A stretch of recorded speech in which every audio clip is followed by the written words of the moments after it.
এই গাভী গরুটির দুধ কয় লিটার হয়? 4 লিটার করে দুধ হয়। 4 লিটার। হ্যাঁ। দিনে কয়বার দোয়ান? একবারই দোয়ান। মাথার উপরে ছাউনিটাও কিন্তু তেমন একটা জুতের না, তবুও কিন্তু দারুণ দারুণ গরু পোষেন এই মানিকের চরের মানুষেরা।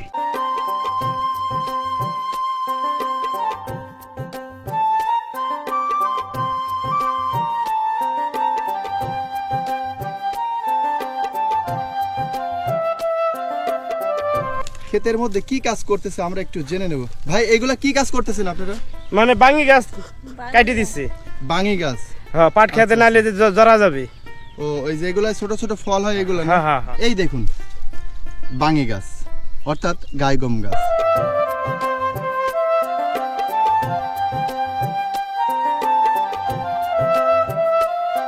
কয় দিনের বাচ্চা এটা? 10 দিন বয়স না? ঘরের মাল সামানাগুলো তারা ক্রয় করে নিয়ে যাচ্ছে দুর্গম চরের ভিতরে। ভাই কোন চরে যাবে?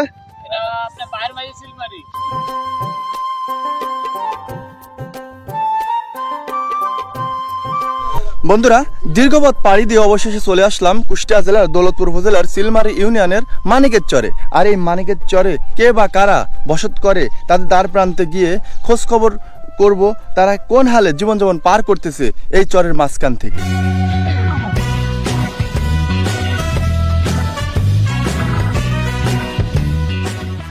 জায়গায় জায়গায় বাড়ি এই মানিকের চর। কে বা কারা কোন চর থেকে উঠে এসে এইভাবে জায়গায় জায়গায় বাড়ি করে আসে আমরা তাদের দ্বার প্রান্তে গিয়ে জানার চেষ্টা করব আজকের এই ভিডিওর মাধ্যম দিয়ে। তো আপনারা সম্পূর্ণ ভিডিও জুড়ে আমার সাথেই থাকবেন। দেখুন এই পাশটাতেও কিন্তু আরও আরেকটি বাড়ি রয়েছে, আমরা এই সকল বাড়িগুলো দেখাবো এবং এই বাড়িতে কে বাস করে তাও দেখানোর চেষ্টা করব। আপনারা এদিকে একটু লক্ষ্য করে দেখুন, এই সাইডে অনেকগুলা গরু। আসলে এই গরুগুলো কিন্তু সব এই বাড়িওয়ালাদের, কারণ প্রতিটা বাড়িতেই কিন্তু এইভাবে গরু পালন করে আসতেন।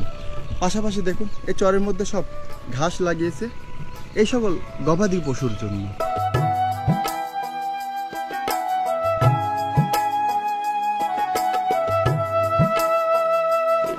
আমরা আরো একটি বাড়ির মধ্যে চলে আসছি।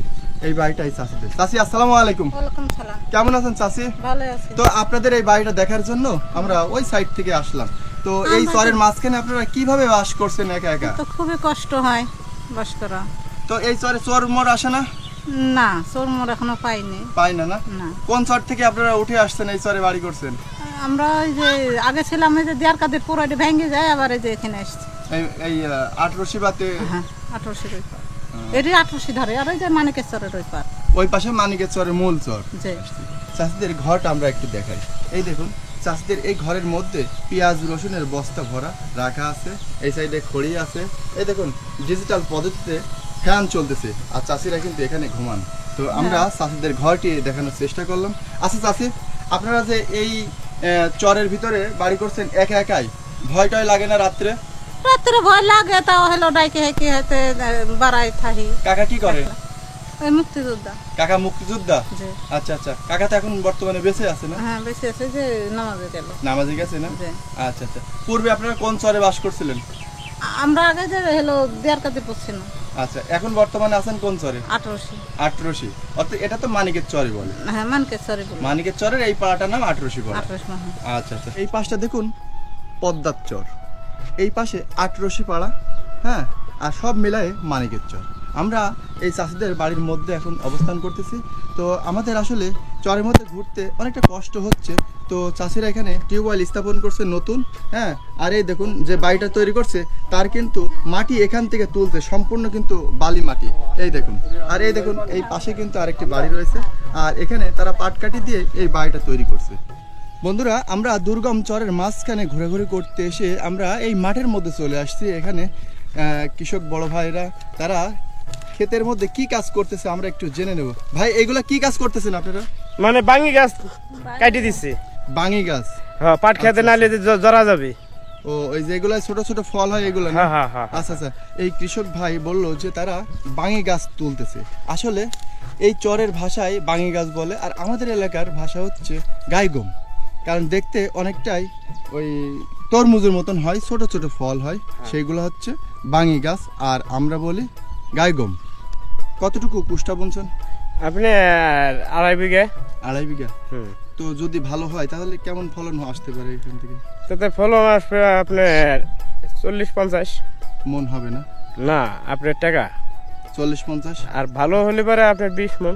বন্ধুরা এই দেখুন বাঙি গাছ অর্থাৎ গাইগম গাছ, এটা কিন্তু এক ধরনের পাতা কিন্তু হুল হয়, আর এইগুলো যখন এই পাট যখন বড় হয় তখন পাটকে জড়িয়ে রাখে, পাট কিন্তু আর উপরে বাড়তে পারে না, যার কারণে এই ভাই কিন্তু এই গাছ কেটে দিচ্ছে। এই বর্ষার মৌসুম আসতে আসতে তো এখানে মোটামুটি পানি হয়ে যাবে না এই চরে? হ্যাঁ পানি হবে।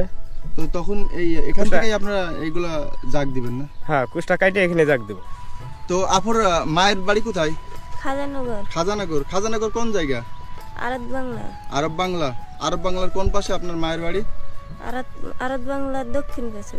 অর্থাৎ ওই নতুন পাড়াতে? হ্যাঁ হ্যাঁ। হ্যাঁ, তাহলে ভাইয়ের বাড়ি বর্তমান এখন এই মানিকের চরেই? হ্যাঁ আমার বাড়ি মানিকের চরে। আপনার বাপ দাদার বাড়ি কোন অঞ্চলে? আমার বাপ দাদার বাড়ি চিলমারি। চিলমারি। হ্যাঁ। তো এখানে থাকার কারণ কি ভাই? এখানে আমার যে জায়গা সম্পত্তি আছে তার জন্য আমি একা চলে আসছি এখানে। চলে আসছেন না? হ্যাঁ। আর ভাবের বাড়ি তো শুনলাম খাজানগরে। হ্যাঁ হ্যাঁ হ্যাঁ। তো শ্বশুর বাড়ি যান না? শ্বশুর বাড়ি যাবো কি, আমার তো সংসার আছে, আমার তো আর এখন বাড়িতে কোনো লোক নাই।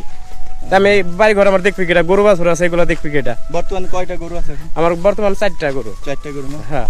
আচ্ছা আচ্ছা। আর ছেলে মেয়ে? ছেলে মেয়ে 2 ছেলে, 2 মেয়ে 1 ছেলে। 2 মেয়ে 1 ছেলে না? হুম। আচ্ছা আচ্ছা। এটা তো আপনাদের বাড়ি না? হ্যাঁ এটা আমার বাড়ি। বন্ধুরা আমরা যে ভাইয়ের সাথে কথা বলছি এতক্ষণ মাঠের মধ্য থেকে কথা বলতে বলতে তার বাড়ি প্রান্তে চলে আসছে। এটাই হলো তার বাড়ি, আমরা তার বাড়িটা দেখাবো এবং তার গরুগুলো আছে সেগুলোও একটু দেখবো। আর এই হলো ভাবির মায়ের বাড়ি খাজানগর আরব বাংলা মিলের পিছন সাইডে নতুন পাড়াতে। তো যাই হোক আমরা এই বাড়িটা একটু আপনাদেরকে ঘুরে ঘুরে দেখানোর চেষ্টা করি। ভাইয়ের এখানে 5 বিঘার উপরে কিন্তু সম্পদ রয়েছে, সেই সম্পদের মধ্যে তারা পাটের চাষ করতেছে। আর এই দেখুন সুন্দর সুন্দর 3টা পোয়াল পালাও রয়েছে। অবশেষে আমরা ভাইয়ের বাড়ির মধ্যে চলে আসছি। এই পাশটা হচ্ছে গোয়াল ঘর। এই দেখুন এখানে ছাগল বাঁধা রয়েছে 3টা, তাদের রান্নাঘর। আমরা রান্নাঘরটা একটু দেখাই, দেখুন এই হলো রান্নাঘর। হ্যাঁ, আর এই পাশটা হচ্ছে তাদের টিউবওয়েল। আর এই পাশে যে ঘরটা আপনারা দেখতে পাচ্ছেন একটি মাত্র ঘর, এই ঘরটির মধ্যে এই ভাইরা থাকে। তো আপনি যে বাড়িটা আমরা এতক্ষণ ঘুরে দেখলাম, এই বাড়িটা তো সাধারণত নতুন করছেন না? হ্যাঁ অল্প দিন ধরে। কয় বছর আগে এই বাড়িটা? এই বাড়ি আছে 1.5 বছর। 1.5 বছর হলো না? হ্যাঁ। এর আগে কোন পাশে ছিলেন আপনারা? এর আগে ছিল পশ্চিম সাইডে আমার বাড়ি ছিল। পশ্চিম সাইডে ছিল, এখন এই সাইডে চলে আসছেন বাজারের পাশেই না? হ্যাঁ এটা আমার খেতে আসে আমি বাড়ি করলাম। ও অর্থাৎ এই জায়গা থেকে বরাবরই আপনার জমি না? হ্যাঁ এটা আমার আগা করে আমার জমি। এখানে জমি কতটুকু আপনার জানেন? 5 বিঘা 7 কাঠা। 5 বিঘা 7 কাঠা না? হ্যাঁ। তো এই চরে আপনারা ভালো আছেন না উপরের অংশে যখন ছিলেন তখনই ভালো ছিলেন? না এখন আলাই দিলে এখানে ভালো সুখে আছি। এখানে ভালো আছেন। এই চরের প্রতিটি মানুষের আবদার এই চরে একটি স্কুল হলে তাদের বাচ্চা কাচ্চাদের পড়াশোনা করতে অনেকটা সুবিধা হবে। তাই আমরা ভাঙাচুরো একটি স্কুল রয়েছে পাবলিক সেকশনে, এটা কোনো সরকারিকরণভাবে এই স্কুলটা এখনো তৈরি হয়নি। এলাকার মানুষ এই স্কুলটি তৈরি করে দিয়েছে। আসলে এই স্কুলটির মধ্যে কিন্তু ছাগল গরু এখন বর্তমানে পালন করতেছে, আর এলাকার মানুষ কিন্তু কেউ কিছু বলে না। তাই আমরা এই স্কুলটি দেখানোর জন্য আমরা এই পাশটাতে চলে আসছি। দেখুন এই হলো সেই প্রাইমারি স্কুল। এখানে কিন্তু কোনো মাস্টার নেই, যদিও মাস্টার আছে একই ফ্যামিলির 3-4 জন, তারা কিন্তু এই স্কুলটি পরিচালনা করে।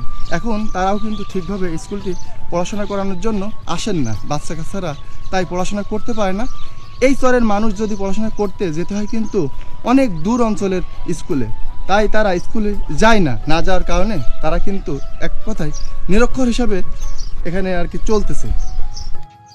তো আপনাদের এই বাজারের পাশে পরিত্যক্ত অবস্থায় এই প্রাইমারি স্কুলটি পড়ে আছে। আসলে কি এটা প্রাইমারি স্কুল না এটা মক্তবখানা না কি এটা? হ্যাঁ এটা প্রাইমারি স্কুল, তেমাদিয়া চর বেসরকারি প্রাইমারি স্কুল। একসময় এই স্কুলটা রানিং ছিল, কিন্তু মাস্টার নাই, এই জন্য মনে করেন হলো ছাত্র আসে না। আর এই স্কুলের কোনো হলো তকদির মানে কোনো দিক দিয়ে যে কোনো অর্থ সাহায্য করে আসবে সেটাও আসে না। আমরা গ্রাম থেকে টাকা টুকে তুলে কিছুদিন চলছে, এখন মনে করেন হলো মাস্টারও নাই, কিন্তু ছাত্ররা ঘুরে বেড়াইতেছে। ভাঙাচুরা টিন আশপাশ পড়ে আছে। এই ভিতরে এখন এলাকার লোক ছাগল পুষতেছে, যেন ছাগলদের স্কুল মনে হয়। আবার গরুর খাবার ভুসি টুসি দিয়ে ঘরটা বুঝাই করে গেছে। কোনো পড়াশোনার কোনো সুযোগ নাই। স্কুলে শিক্ষক রাখবে, শিক্ষকের বেতন কে দিবে? ছাত্ররা আসবে, শিক্ষক না থাকলে ছাত্ররা কেমনে আসবে? এই স্কুলে নেই ছাত্র, নেই শিক্ষক, কেউ নাই। পরিত্যক্ত অবস্থায় পড়ে আছে, আর এলাকাবাসীরা এইভাবে ছাগল বেঁধে রাখছে স্কুলটির মধ্যে। আসলে কেনই বা এই দুর্দশা স্কুলটির? দেখুন এখানে কিন্তু বস্তার মধ্যে মাল সামানা রেখে দিয়েছে, এগুলো সব ভুসি গরুর খাবার হিসেবে তারা ব্যবহার করবে, যার কারণে এখানে সব বস্তায় সব রেখে দিয়েছে।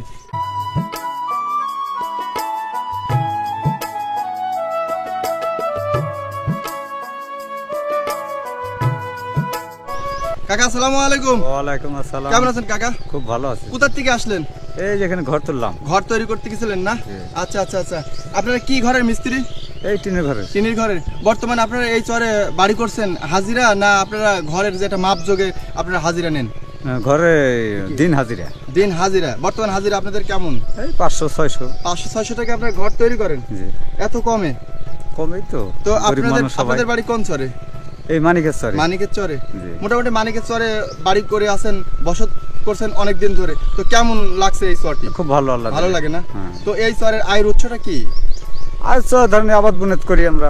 সবসময় চাষাবাদ হয় ভালো না? সবসময় চাষাবাদ। পানিতে টইটম্বর থাকে কোন সময়কালে? এই মোটামুটি শ্রাবণ মাস থেকে ধরেন ভাদ্র আশ্বিন মাস পর্যন্ত। 3-4 মাস এরকম থাকে? 3 মাস পুরা থাকে। আচ্ছা আচ্ছা। তো ঠিক আছে, ভালো থাকবে না? ঠিক। আচ্ছা।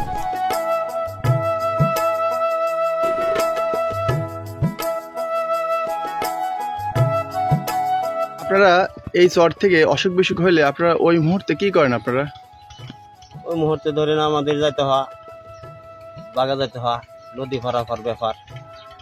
একটা খাওয়া যদি ফেল করি তার মোটামুটি ধরেন 2-4 ঘন্টা দেরি হয়ে যায়। বুঝছেন? খুব কষ্টের পর আছি। খুব কষ্টে আপনাদের জীবন যেমন পার করছেন না?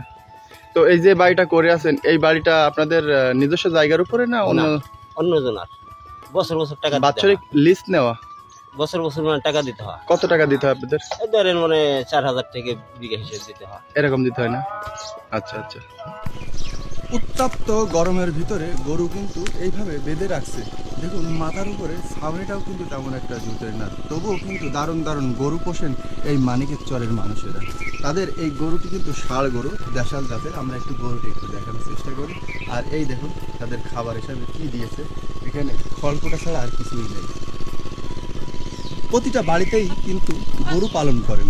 এই দেখুন এই পাশে আরেকটি বাড়ি, এই বাড়িতেও কিন্তু গরু পালন করেন। আসলে এই মানিকের চরে যতগুলো বাড়িতে আমরা গিয়েছি, প্রতিটা বাড়িতেই দারুণ দারুণ সব গরু লালন পালন করতেছে এই চরবাসীরা। আমরা আরো আরেকটি বাড়িতে চলে আসছি। এই পাশটাতে বেশ কিছু গরু রয়েছে। কাকা দুধ দোয়াচ্ছে। আপনি যে দুধ দোয়াচ্ছেন, এই গাভী গরুটির দুধ কয় লিটার হয়? 4 লিটার করে দুধ হয়। 4 লিটার? হ্যাঁ। দিনে কয়বার দোয়ান? একবারই দোয়। একবার দোয়াইলে 4 লিটার হয়। হ্যাঁ। এই দুধগুলো কয় টাকা লিটার বিক্রি করেন? আমাদের এখানে 50 টাকা লিটার। 50 টাকা লিটার? আমরা ওই পাশে গিয়েছিলাম, ওখানে 40 টাকা লিটারের কথা বললো। তো আপনার এই পাশটাতে 50 টাকা লিটার না? হ্যাঁ। আচ্ছা আচ্ছা। মোট কতগুলো আছে চাচি? কয়টা আছে গাভী গরু? গাড়ি গরু 3টাই। 3টা। আর ওই এটা বাছুর, ষাঁড় বাছুর না? ছাগল তো অনেক অনেক আছে মনে হয়। ছাগল কয়টা আছে? ও 6টা ছাগল, তার ভিতরে একটা আছে কুরবানি। আচ্ছা আচ্ছা।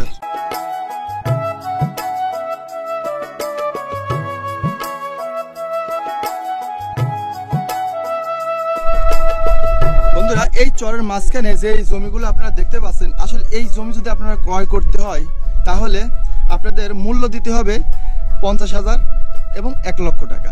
আর এই মহিষগুলা যদি আপনারা কিনতে চান তাহলে এই জমি কিন্তু মোটামুটি 2 থেকে 3 বিঘা জমি বিক্রি করলে এই ধরনের একটি গাভী মহিষ কিনতে পারবেন এই চরের মাঝখান থেকে। বন্ধুরা আর একটা বিষয় লক্ষ্য করে দেখুন, ছোট্ট একটি মহিষের বাচ্চা, এই দেখুন কত ছোট, দেখুন একেবারেই ছোট। এই দেখুন। তোমার কয়টা মহিষ? 19টা। 19টা? কিভাবে ঘাস খাওয়ান এতগুলো মহিষ? খাওয়া হেননে, আর শীতের ভিতরে খেয়ার ভুসি খাওয়াই। বাড়িতে খেয়ার ভুসি আছে না? আচ্ছা আচ্ছা। ছোট ভাই তুমি কি মহিষ নিয়ে আসছো? হ্যাঁ আমার মশাই নিয়ে আসছি। কয়টা নিয়ে আসছো মহিষ? 6টা। 6টা? এই মহিষগুলো সবই তোমার নিজস্ব? হ্যাঁ নিজস্ব। এখানে তো অনেক মহিষ দেখতে পেয়েছি, তো এই মহিষগুলা কি সব তোমরা একত্রে নিয়ে আসো, না সব আস্তে আস্তে সব ধারাবাহিকভাবে নিয়ে আসো? ধারাবাহিক গিয়ে আসি।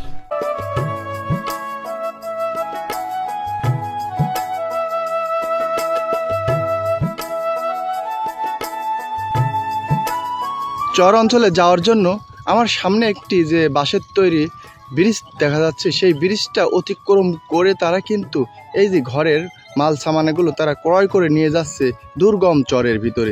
বাঁশের তৈরি যে ব্রিজ, এই ব্রিজটা অতিক্রম কিভাবে করলেন? এই ভ্যানে মাল সামান নিয়ে আসলেন? আমরা খুব কষ্ট করে দুইজন ধরে দুই সাইডে আস্তে আস্তে আস্তে ধীরে ধীরে 1 ঘন্টা লাগিয়েছে পার হইতে। এই 3টা ভ্যান 1 ঘন্টা লাগছে? জি, 1 ঘন্টা লাগছে পার হইতে। এখানে খাট আছে, পাশাপাশি বাক্স এবং আলনা আছে। এটা আমরা নিয়ে আসছি তারাগোনায় থেকে, ফার্নিচার যাবে বাহের মাদি তেলমারি বাজারে, না দোকানে বিক্রয় করবে পাইকারি খরিদ্দারদের হিসেবে। আসলে আমরা এই কাকার সাথে কথা বললাম, কাকা বললো যে আসলে এইগুলা তো ঘরের মাল সামানা না, এগুলো আসলে বিক্রি করার জন্য এই বাহের মাদি বা চিলমারি ইউনিয়নের যে বাজার রয়েছে সেই বাজারে ব্যবসায়ীরা তারা দৌলতপুর থেকে ক্রয় করে নিয়ে যাচ্ছেন এই দুর্গম চরের মাঝখান দিয়ে।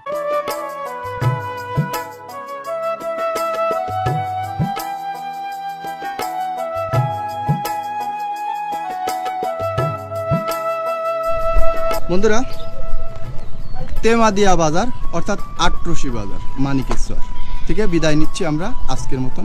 দেখা হবে নতুন কোনো জায়গায়, নতুন কোনো চরে। ততক্ষণ সবাই ভালো থাকবেন, সুস্থ থাকবেন। আল্লাহ হাফেজ।